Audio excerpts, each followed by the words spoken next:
요엘 1장 1절에서 12절까지 말씀. 저와 여러분이 교독으로 읽고 12절은 함께 읽도록 하겠습니다. 1절입니다. 부두엘의 아들 요엘에게 임한 여호와의 말씀이라. 늙은 자들아 너희는 이것을 들을지어다. 땅의 모든 주민들은 너희는 귀를 기울일지어다. 너희의 날에나 너희 조상들의 날에 이런 일이 있었느냐? 너희는 이 일을 너희 자녀에게 말하고 너희 자녀는 자기 자녀에게 말하고 그 자녀는 후세에 말할 것이니라. 팥중이가 남긴 것을 메뚜기가 먹고 메뚜기가 남긴 것을 너치가 먹었느니 너치가 남긴 것을 황충이 먹었도다. 취하는 자들아 너희는 깨어 울지어다. 포도주를 마시는 자들아 너희는 울지어다. 이는 단 포도주가 너희 입에서 끊어졌음이니. 다른 한 민족이 내 땅에 올라왔음이로다. 그들은 강하고 수가 많으며 그 이빨은 사자의 이빨 같고 그 어금니는 암사자의 어금니 같도다. 그들이 내 포도나무를 멸하며 내 무화과 나무를 긁어 말갛게 벗겨서 버리니 그 모든 가지가 하얗게 되었도다. 너희는 처녀가 어렸을 때 약혼한 남자로 말미암아 굵은 배로 동이고 애국한 같이 할지어다. 소재와 전제가 여호와의 성전에서 끊어졌고 여호와께 수종드는 제사장은 슬퍼하도다. 밭이 황무하고 토지가 마르니 부식이 떨어지며 새 포도주가 말랐고 기름이 다였도다. 농부들아 너희는 부끄러워할지어다. 포도원을 가꾸는 자들아 곡할지어다. 이는 밀과 보리 때문이라. 밭의 소산이 다 없어졌음이로다. 포도나무가 시들었고 무화과 나무가 말랐으며 석류나무와 대추나무와 사과나무와 밭의 모든 나무가 다 시들었으니 이러므로 사람의 즐거움이 말랐도다. 아멘. 기도하겠습니다. 사랑과 은총이 충만하신 주님, 오늘 새벽도 허락하여 주시고 주님의 전에 나와 함께 말씀과 기도로 하루를 시작할 수 있게 하시니 감사합니다. 우리의 마음이 주님 앞에 늘 찬양드리며 살아가고 싶습니다. 늘 주님 앞에 무릎 꿇고 말씀을 들으며 하루를 시작하고 싶습니다. 주님 말씀으로 우리를 비춰주시고 우리의 부족한 점, 연약한 점, 우리의 잘못이 있다면 이 시간 깨닫게 하시고 주님께서 가르쳐 주시는 그 방향을 제대로 인지하며 나아가는 우리 모든 성도들 되게 하여 주옵소서. 때로는 앞이 어둡고 캄캄하다 할지라도 주님께서 이 기회를 통하여서 우리에게 빛을 비추시며 주님께서 우리에게 은혜 베푸시며 주님께서 우리와 동행한다는 사실을 뼛속 깊이 새기는 시간 되게 하시고 그 은혜를 누리며 기뻐하는 시간 되게 하여 주옵소서. 주님께서 우리와 늘 동행하여 주심을 믿으며 거룩하신 예수님의 이름으로 기도합니다. 아멘. 네. 오늘부터 요엘 말씀을 함께 묵상합니다. 부두엘의 아들 요엘에게 임한 여호와의 말씀이다. 예언자들은 항상 자신에게 임하신 하나님의 말씀을 선포하기 전에 항상 이런 양식의 이야기를 덧붙이곤 합니다. 나에게 임한, 누구에게 임한 여호와의 말씀이다. 요엘이 자기의 입에서 나온 말, 자신의 마음에서 나온 말, 자신이 어떤 의도를 가지고 하는 그 말이 아니라 나에게 임한 여호와의 말씀이다. 다만 이 부두엘이라는 사람도 누구인지 모르고 요엘이라는 이름도 우리는 성경에서 딱 여기서만 찾아볼 수가 있습니다. 요엘이라는 이름은 요는 여호와를 말씀하는 것이고 엘은 하나님을 말하는 것입니다. 너무나 간단한 이름이죠. 여호와 하나님. 문장으로 풀어서 이야기하면 여호와께서 하나님이시다. 또 다른 식으로 우리가 상대적으로 이해해 보자면은 다른 신이, 다른 어떤 우상이 하나님이 아니라 바로 여호와께서 하나님이시다. 오직 여호와께서 하나님이시다. 이름 자체가 이미 하나님에 대한 선포라고 할 수가 있겠습니다. 늙은 자들아 너희는 이것을 들을지어다. 계속해서 어떤 부류의 사람들을 계속해서 부르게 됩니다. 여기서 늙은 자들이라는 것은 단순히 나이 많은 사람들을 이야기하는 것이 아니라 그 사회의 지도적인 위치를 감당하고 있는 장로들을 이야기하는 것입니다. 물론 우리 교회에도 장로님들이 계시지만 지도자들, 특히 여기서는 늙은 자들이 단순히 나이가 많은 사람들을 일컫는다기보다는 지도자들에 대해서 먼저 이야기하는 것입니다. 장로들아 너희는 이것을 들을지어다. 땅의 모든 주민들아 너희는 귀를 기울일지어다. 먼저 들으라고 요청을 하고 있습니다. 무엇에 대해서 들어야 할 것인가? 요엘은 계속해서 우리가 뒤에 나오게 되지만 메뚜기 재앙에 대해서 이야기하고 또 그에 뒤따른 가뭄을 이야기합니다. 12절에도 보시면은 시들었다, 말랐다, 다 시들었다, 말랐도다. 18절에도 보시면은 가축이 울부짖고 소떼가 소란하다. 이는 꼴이 없음이라. 19절 불이 목장의 풀을 살랐고 불꽃이 들의 모든 나무를 살랐음이니이다. 이것이 진짜 불이 나서 다 풀을 살라버렸다라는 것이 아니라 뜨거운 태양 아래 물이 없이 시들어가는 그런 상황을 이야기하는 것입니다. 그래서 가뭄을 이야기하는 것이고 이거를 오늘날 우리의 관점에서 이해해 보자면은 극심한 경제적인 곰핍한 상황을 의미한다고 우리가 볼 수가 있겠습니다. 이런 힘든 상황에서 사람의 즐거움이 말랐다. 12절 마지막 절에 보시면은 이러므로 사람의 즐거움이 말랐다라고 이야기합니다. 즐거움이 하나도 없는 상황, 어떤 경제적으로 어떤 소망도 어떤 미래도 꿈꿀 수가 없는 그런 상황에서 장로들아 늙은 자들아 땅의 모든 주민들아 너희는 듣고 귀를 기울이라고 이야기합니다.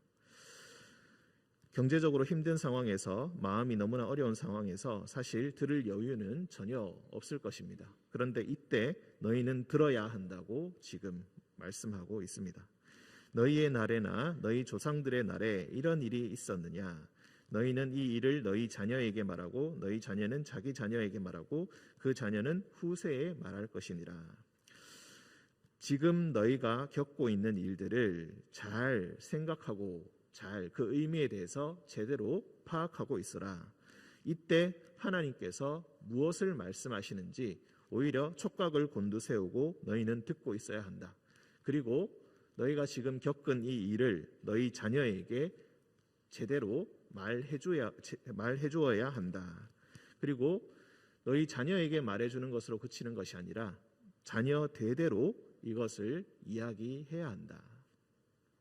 왜 자녀들에게 이야기를 해줘야 할까요? 4절 팥중이가 남긴 것을 메뚜기가 먹고 메뚜기가 남긴 것을 느치가 남긴 것을 황충이 먹었다.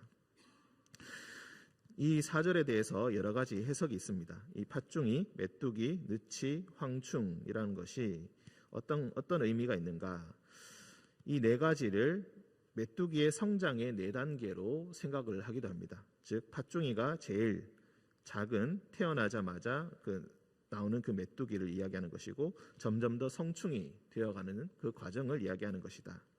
그런데 또 어떤 사람은 또 다르게 생각을 해서 팥중이가 지나갔더니 메뚜기가 오고 메뚜기가 지나갔더니 느치가 오고 느치가 지나갔더니 황충이 왔다라는 식으로 계속 반복되는 그런 과정을 의미하는 것이다. 이렇게 생각을 하기도 합니다.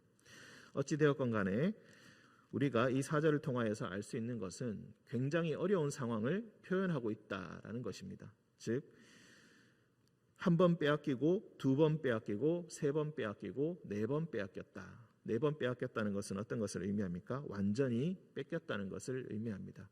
메뚜기들 깨들이 날아와서 모두 다 우리의 먹을 것 하나도 남기지 않고 다 빼앗아 가버렸다. 극심한 궁핍한 상황, 그런 것을 의미한다.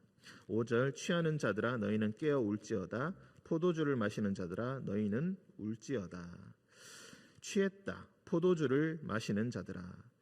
취할 수 있도록 마신다는 것은 어떤 것을 의미합니까? 포도주가 충분히 많이 있다. 그런 상황을 의미합니다. 그런데 지금 이제 포도주를 마실 수 있는 날이 얼마 남지 않았고 이제 그 포도마저도 포도주가 다 너희들 입에서 끊어지게 될 것이고 마실 포도주가 없게 될 것이다. 그러니 너희는 이제 그만 취해 있는 상황에서 벗어나서 깨어서 울지어다. 우리가 보통 취한다라는 것을 영적인 둔감한 상황, 그런 것을 의미한다고도 볼 수가 있겠습니다. 즉 막연히 미래는 다 잘 될 것이다 하는 낙관적 상황, 그리고 안심하고 있는 상황, 그리하여서 너무나 둔감해진, 어떤 위험에도 대응하지 못하는 아주 둔감한 그런 상황들을 의미한다. 경제적인 풍요로 인하여서 옛날에 어렵던 시절과 이 모든 우리가 누리고 있는 이 포도주들이 얼마나 큰 수고로 얻었는지, 그리고 얼마나 귀한 것인지를 잊어버린 그런 상황이다. 이제 포도주 축제는 끝났고 재앙이 시작된다. 포도주가 너희 입에서 끊어졌다. 6절, 다른 한 민족이 내 땅에서 올라왔음이로다. 그들은 강하고 수가 많으며 이빨은 사자의 이빨 같고 그 어금니는 암사자의 어금니 같도다. 다른 한 민족이 내 땅에서 올라왔다. 우리가 보통 이런 표현을 볼 때 이스라엘 그 민족, 그 이스라엘 나라의 말미에 있었던 아수르의 침공이라든지 바벨론의 침공을 보통 생각하곤 합니다. 그런데 여기서는 그런 의미로 해석을 하기보다는 그야말로 단순하게 메뚜기 떼를 의미한다. 그리고 약탈하는 그 약탈로 인하여서 경제적인 궁핍이 굉장히 극심하다. 다른 곳에서 군사적인 행동이라든지 이런 거에 대한 암시가 많이 적기 때문에 여기서는 외적의 침입으로 보기보다는 메뚜기 떼의 침공, 메뚜기 떼가 지나가는, 그리고 가뭄으로 인하여서, 극심한 가뭄으로 인하여서 겪는 어려움을 이야기한다. 그들이 강하고 그 이빨은 사자의 이빨 같고 그 어금니는 암사자의 어금니 같도다. 메뚜기가 한 마리 한 마리는 아무렇지 않은 것처럼 보여도 실제로 그 일을 겪고 나면은, 그 지나가는 그 상황을 겪고 나면은 그야말로 그 이빨이 사자의 이빨이고 그 어금니가 사자의 어금니와 같이 느껴진다. 그들이 내 포도나무를 멸하며 내 무화과 나무를 긁어 말갛게 벗겨서 버리니 그 모든 가지가 하얗게 되었도다. 우리가 12절에도 보시면은 포도나무가 시들었고 무화과 나무가 말랐다라고 이야기합니다. 성경을 자세히 읽어보시면은, 특히 구약 성경을 자세히 읽어보시면 우리가 알 수 있는 것이 포도나무, 무화과 나무가 항상 짝으로 나오는 경우가 많이 있습니다. 이 포도나무와 무화과 나무를 이야기한다는 것은 하나님께서 베풀어 주신 은혜와 구원을 상징한다고 보시면 되겠습니다. 즉 그러니까 하나님께서 샬롬을 주시는데 모두 다 평안히 지낸다라는 말을 표현할 때 성경에서는 모든 이가 포도나무와 무화과나무 아래에서 살았다, 이런 식의 표현을 자주 씁니다. 즉 포도나무와 무화과나무가 긁어서 말갛게 벗겨서 버렸다, 포도나무와 무화과나무가 말라버렸다라는 것은 진짜로 마음에 평안이 없고 사회에도 어떤 위로를 받을 구석이 하나도 없이 그야말로 총체적으로 모두가 어렵고 힘든 상황 가운데 놓여 있다라는 것을 의미하는 것입니다. 8절, 너희는 처녀가 어렸을 때에 약혼한 남자로 말미암아 굵은 배로 동이고 애곡한 같이 할지어다. 이제 결혼을 목전에 두었는데 그 결혼할 남자를 잃은 그 처녀처럼, 굵은 배로 그 처녀처럼, 그 절망적인 상황에서 울고 있는 그 어린 처녀처럼 너희는 굵은 배로 동이고 애곡함 같이 애곡하여라. 9절, 소재와 전제가 여호와의 성전에서 끊어졌고, 레위기를 읽어보시면 아시겠지만 소재는 짐승으로 드리는 것이 아니라 소재는 곡식으로 드리는 제사입니다. 그리고 전제라는 것은 그 위에 포도주를 부어 드리는 것입니다. 소재와 전제가 여호와의 성전에서 끊어졌다는 것은 하나님 앞에 드릴 곡식과 포도주가 하나도 없어서 그것마저도 드릴 수가 없는 그런 극심한 어려운 상황을 의미하는 것입니다. 여호와께 수종드는 제사장은 슬퍼하도다. 밭이 황무하고 토지가 마르니 곡식이 떨어지며 새 포도주가 말랐고 기름이 다하였도다. 농부들아 너희는 부끄러워할지어다. 포도원을 가꾸는 자들아 곡할지어다. 이는 밀과 보리 때문이라 밭의 소산이 다 없어졌음이로다. 계속 이런 문장들이 반복됩니다. 어려운 상황, 힘든 상황, 모든 것이 말라버린 상황, 먹을 것이 없는 상황, 너무나 어려워서 하나님께 드릴 소재와 전제마저도 없는 그런 상황. 특히나 이 소제라는 것은 가장 가난한 이들이 드리는 제사이기도 합니다. 도저히 짐승을 살 돈이 없어서 그런 상황이 되지 않아서 하지만 하나님께 예배를 드리고 싶은 그 마음에 마지막으로 자존심을 꺾고 들고 오는 것이 바로 이 곡식의 가루인데, 이 소제마저도 드리지 못할 만큼 극심히 어려운 상황이라서 여호와께 수종드는 제사장도 슬퍼하고 있다. 12절, 포도나무, 무화과나무가 말랐다. 포도나무와 무화과나무는 조금 전에 설명드린 바와 같이 평안을 의미하는 것이고, 그뿐만이 아니라 석류, 대추, 사과나무, 그리고 밭의 모든 나무, 그 대안이 될 만한 그 나무들마저도 모두 다 시들어버렸다. 1차적인 우리가 가장 먼저 소비하고 누리는 것들, 그것들이 없을 때 2차적으로 대체하는 그런 것들마저도 지금 하나도 없이, 그리하여서 사람의 즐거움이 모두 다 말라버렸다라고 이야기합니다. 사실 이런 이야기가 20절까지 계속됩니다. 내일 말씀이 13절부터 20절까지인데 이 13절부터 20절까지 쭉 계속해서 다 비슷한 말이라고 우리가 볼 수가 있겠습니다. 오늘 말씀을 통하여서 우리는 무엇을 말할 수 있는가? 하나님께서는 우리에게 어떤 말씀을 하고 계시는가?